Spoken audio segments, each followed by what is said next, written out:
willkommen zu unserem dritten Marokko-Moto-Teil. In Teil 2 erlebten wir die atemberaubende Totra und Dates Schlucht sowie das einsame Hinterland und verließen am Ende das Lehmbau Eldorado Scoura entlang der Straße der Kasbahs. Heute geht es in die Filmstadt Marokkos, auch Mollywood genannt. Auf geht's nach Ouarzazate.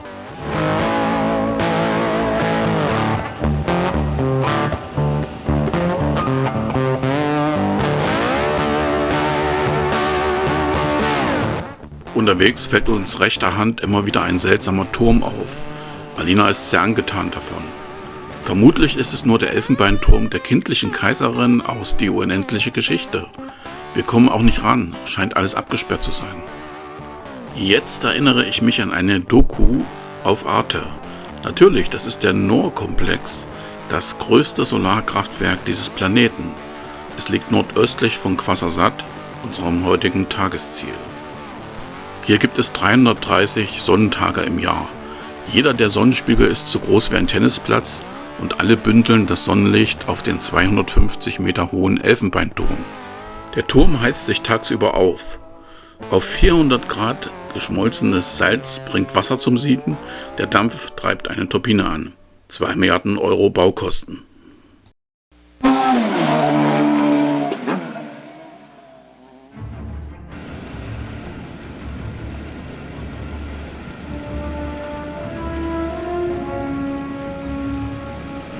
Wir steuern in Ouarzazate zuerst das Oscar Hotel an, das liegt gleich neben den Atlas Filmstudios. Diese wurden 1983 vom marokkanischen Unternehmer Mohamed Belgmi gegründet, der in Ouarzazate die ersten dauerhaften Filmstudios von Marokko errichten wollte. Das Oscar Hotel macht schon rein äußerlich was her. Bonjour. We like to check in. Hotel? Ja.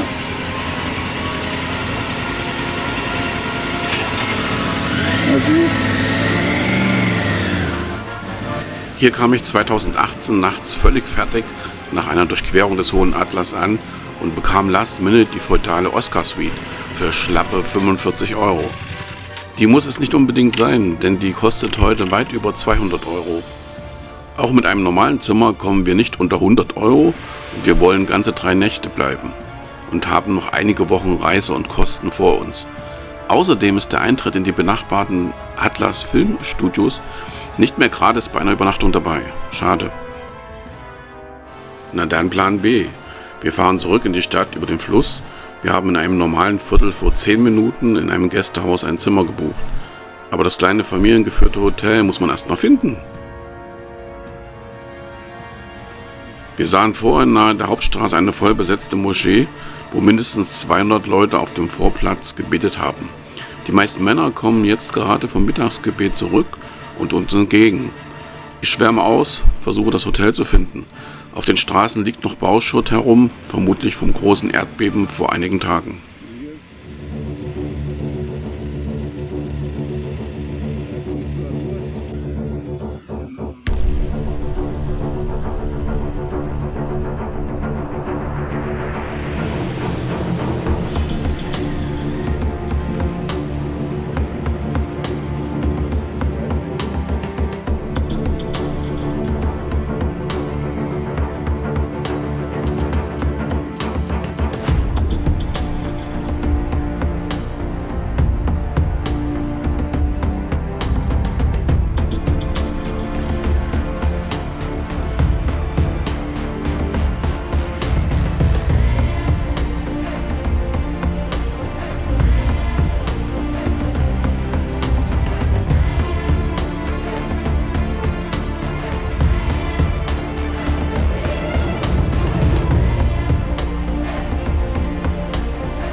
Endlich finden wir das Dar Farhana, nachdem ich einen Hinweis von ein paar Jungs bekam, die meine BMW bestaunten.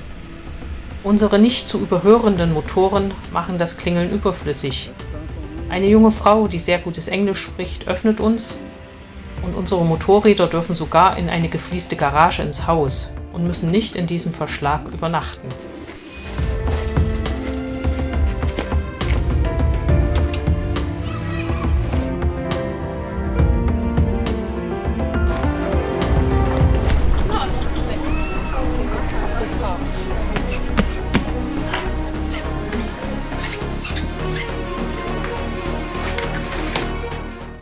Der Innenhof des Gästehauses ist eine schöne kleine Oase mit Pool. Alina ist vom kleinen Garten und dem Ambiente total entzückt. Es gefällt ihr hier auch besser als im teuren Filmhotel. Für mich ist es auch sehr okay. Jetzt, wo wir es wissen, finden wir auch leicht zur Hauptstraße zurück und umgekehrt. Bevor wir in die Atlas Filmstudios vor den Toren der Stadt zurückkehren, genießen wir eine Poolerfrischung. Ist ja bekanntlich heiß hier.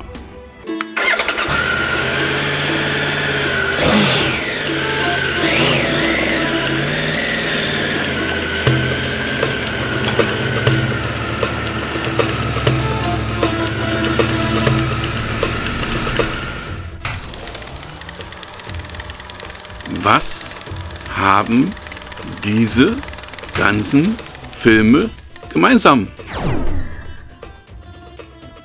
Vollkommen richtig, sie haben verschiedene Sets der Atlas Filmstudios seit deren Gründung 1983 genutzt. Zum Abkühlen inhalieren wir erst einmal 2 alkoholfreie Cocktails im Hotel. Die nächste kleine Enttäuschung für mich. Es geht jetzt nur noch mit Führung durch die Filmsets. Der Aufenthalt ist auf 50 Minuten begrenzt. Früher war alles, jedenfalls konnte ich oben und ganz allein durchs Gelände surfen. Im Eingangsbereich finden sich ein paar Filmfahrzeuge. Im Pappmaché-Jet saß mal Michael Douglas im Film Auf der Jagd nach dem Juwel vom Nil. Ich glaube aber, hier steht nur ein Nachbau von damals.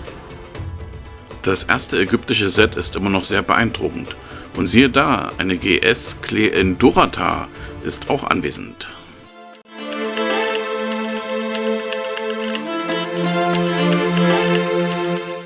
Und dieser kleine Marktplatz hier soll als Kulisse von Gladiator, Black Hawk Down und einem Jesus-Film gedient haben.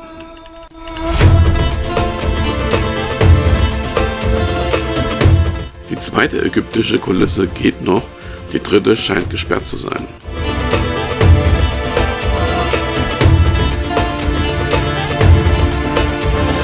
Diese recht aufwendige Tempelkulisse wurde in Martin Scorseses Monumentalfilm Kundun verwendet, in der es um das Leben des aktuellen Dalai Lama geht. Dort hinten sieht man die aufwendige Kulisse für Ridley Scotts Film Königreich der Himmel von 2005. Die gehört allerdings zu den CLA-Studios. Ich war da leider noch nicht drin, vielleicht beim nächsten Mal.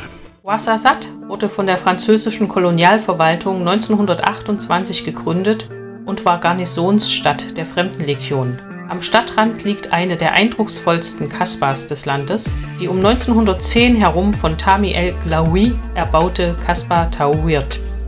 Die Kasbah ist aber wieder mal geschlossen, wie beim letzten Mal. Aber genau gegenüber gibt es ein sehr schönes Filmmuseum mit vielen Kulissen und alter Filmtechnik. Hier sind wir fast allein und es gibt haufenweise Fotospots. Hier ein paar Eindrücke davon.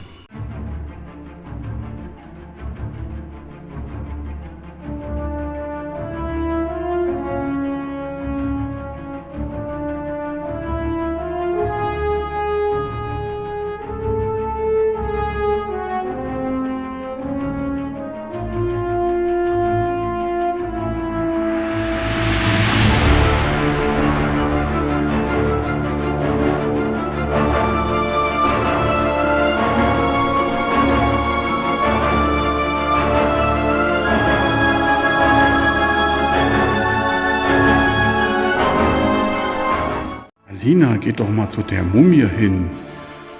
Hoffentlich passiert nichts.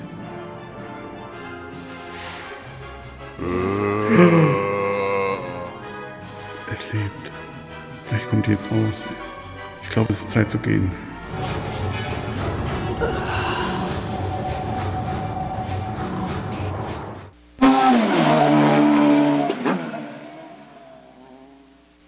Die Orientierung hier im Viertel bis zur Hauptstraße haben wir jetzt drauf.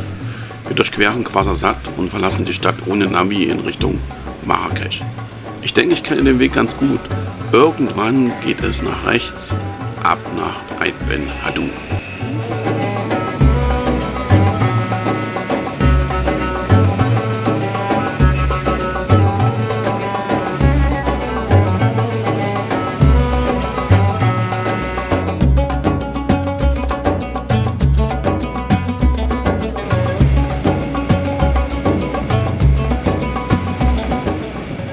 wieder stehe ich an der gleichen Stelle wie 2018, nur mit anderem Motorrad und mit lieber Bekleidung durch meine wackere GS Shopper Queen Alina. Wow, was für ein Anblick. Eid Ben Haddou, das berühmte Hintergrundmotiv für eine Vielzahl an Hollywood- und internationalen Produktionen. Das fing damals schon mit Lawrence von Arabien von David Lean an, ging über Gladiator und endete mit Game of Thrones, wo die Stadt als Location für Yunkai und Pentos hergehalten hat. 2018 parkte ich bei einem weitgereisten Teppichhändler, mit dem ich mich sehr lange über Timbuktu und die alte Karawanenstraße unterhielt, die er noch bereiste. Ich finde sein Haus leider nicht wieder, wir bitten einen anderen Händler einen Blick auf mein Motorrad zu werfen. Bisher war mir immer unklar, in welcher Szene Eid Ben Haddou in Gladiator vorkam. Scheint ein großes Set gewesen zu sein, vielleicht auch schon mit diversen CGI-Ergänzungen. Wer da genaueres weiß, bitte in die Kommentare schreiben. Wir überqueren den ausgetrockneten Fluss Asif Melach über die Fußgängerbrücke, die den alten und neuen Teil des Dorfes verbindet. Es geht durch eine Vielzahl Souvenirstände, die in verlassenen Häusern residieren. Hoch auf dem Felsen haben wir keine Lust. Da steht eine alte Festungsruine, die später gebaut wurde und wo Touristengruppen sich gerade tummeln. Lieber weiter unten an den Fluss, da gibt es die schönsten Fotomotive und irgendwo in einem Verschlag auch 2 Flaschen kühles Wasser. Schön ruhig hier. Dieses wunderbare Lehmfestungsdorf war Hauptort der Sippe Eid der Ben Haddou. Diese kontrollierten im 11. Jahrhundert den Handel auf der alten Karawanenstraße zwischen Timbuktu und Marrakesch. Wie erwartet steht meine Triumph noch in derselben schattigen Ecke. Zum Dank besuchen wir das Geschäft des Wächters. Alina sucht schon länger eine Aladdin-Lampe und wird hier fündig. Ich liebe es ja für mein Leben gern auf Westafrikas Märkten zu feilschen. Die Annahme des ersten Mondpreises stellt dort eine Beleidigung dar. Alina mag das Handeln nicht so sonderlich, bezahlt daher den ersten Mondpreis. Sicher können wir jetzt noch die nächsten 5 Jahre hier kostenlos parken.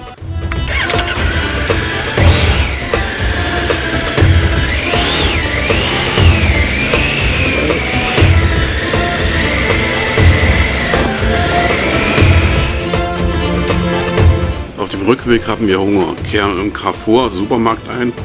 Hier gibt es in einem separaten Verkaufsraum Alkohol jeglicher Art. Man sieht sehr viel Einheimische an der Kasse, oft auch in traditioneller Kleidung.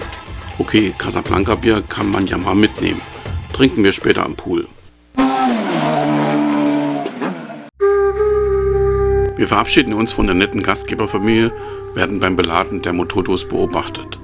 Heute geht es in den Heavy Atlas bis hoch nach Ossud. Ich bin die Strecke schon in der Gegenrichtung gefahren, immer auf der Flucht vor einem Unwetter, immer gefühlt unzählige Male 2000 Meter hoch und sofort wieder abwärts in das Tal, auf sehr schlechten Pisten und Feldwegen.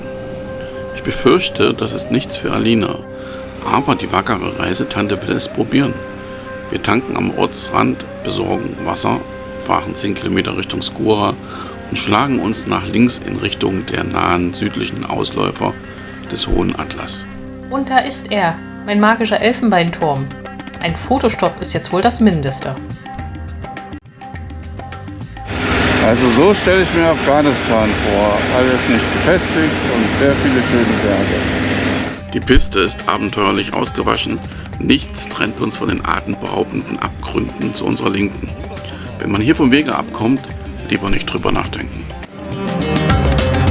तुझको जुया जलवा फरमाना देखा बराबर है दुनिया को देखा देखा मेरा गुंजा दिल है वो दिल गिरफ्तार कि जिसको किसी ने कभी माना.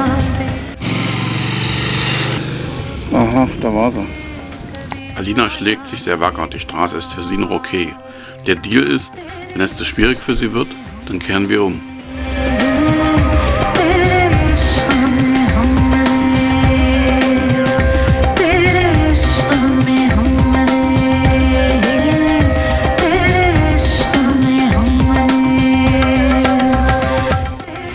Fängt zu regnen an. Fängt zu regnen an. Na, ein paar Tropfen machen noch keinen Bergsturz aus. Oder doch? Der Himmel schaut zumindest noch moderat aus. Ich wundere mich schon geraume Zeit, dass es nicht wieder tief in ein Tal heruntergeht. Man scheint hier eine Straße auf ungefähr gleichem Höhenniveau durch die Berge zu treiben. Das ist neu. Aber das hier sieht sehr frisch aus. Eine Straßensprengung zur Verbreiterung einer alten Piste? Ich tippe eher auf das monströse Erdbeben vor Tagen, obwohl wir ja 150 Kilometer parallel zum Epizentrum gen Norden den Hohen Atlas durchqueren. Ich finde es etwas schade, dass wir nicht in die Täler und archaischen Dörfer hinunterfahren müssen, wie ich es vor ein paar Jahren tat. Das ist zwar zeitraubender, aber auch abenteuerlicher, da die Straße öfters ins Offroadische überging. Dafür gibt es jetzt mehr Baustellen mit Schottereinlagen.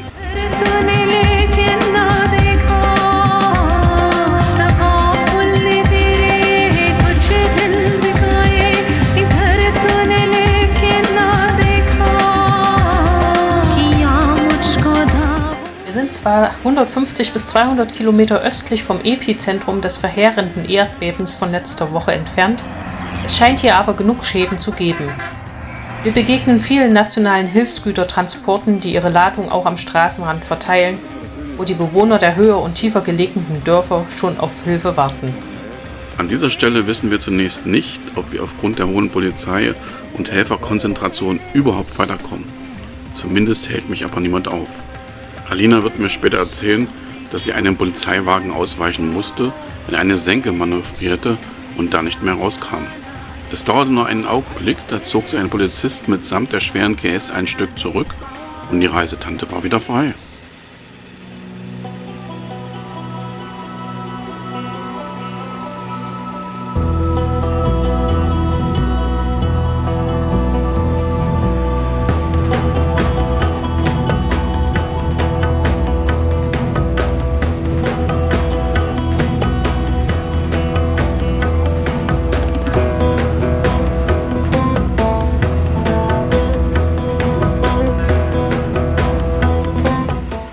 Verflixt nochmal, meine Navi-Verschraubung hält wieder mal nicht. Ich muss die Bügelschrauben austauschen.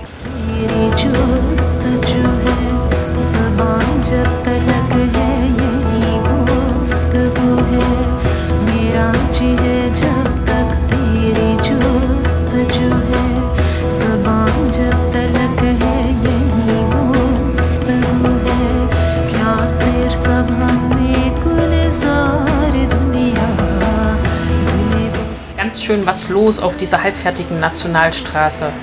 Und immer wenn ich mich über ein fertiges Stück Straße freue, folgt eine grobe Schotterpiste.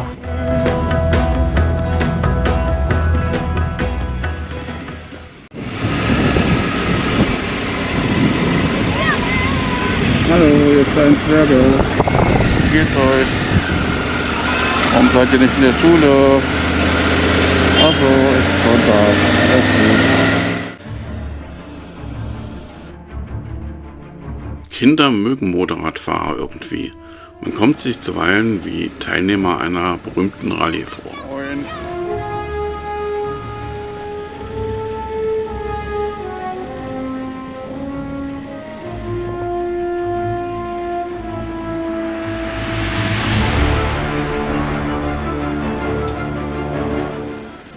Kleiner Hinweis, unsere heutige Strecke durch den Hohen Atlas habe ich als animiertes Kartenvideo im Beschreibungstext dieses Videos verlinkt.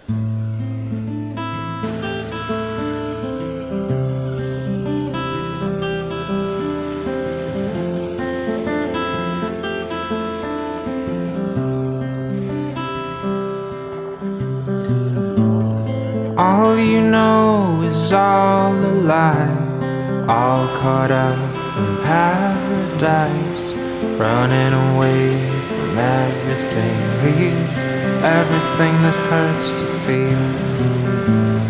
All you know is all that you've put up to keep you from the truth, the wall to keep out all the hurt, only to keep out all that's worth. All along you thought that you were better. Kurz vor dem Nate machen wir eine verdiente Rast oberhalb des Felsentors von Ifri. Hier gibt es im Frühjahr viele Wasserfälle und es soll auch Dinosaurierspuren geben. It's getting In Demnate rennt mir eine junge Frau fast ins Motorrad, weil sie nicht nach rechts und links schaut. Ich muss ganz stark bremsen und schimpfe unter meinem Helm. Das ging mir gestern in einem Nest hinter Eidbenhadu genauso. Da hatte ich nur mehr Speed drauf, als ein Pickup unbedingt überraschend vor meinem Vorderrad wendete.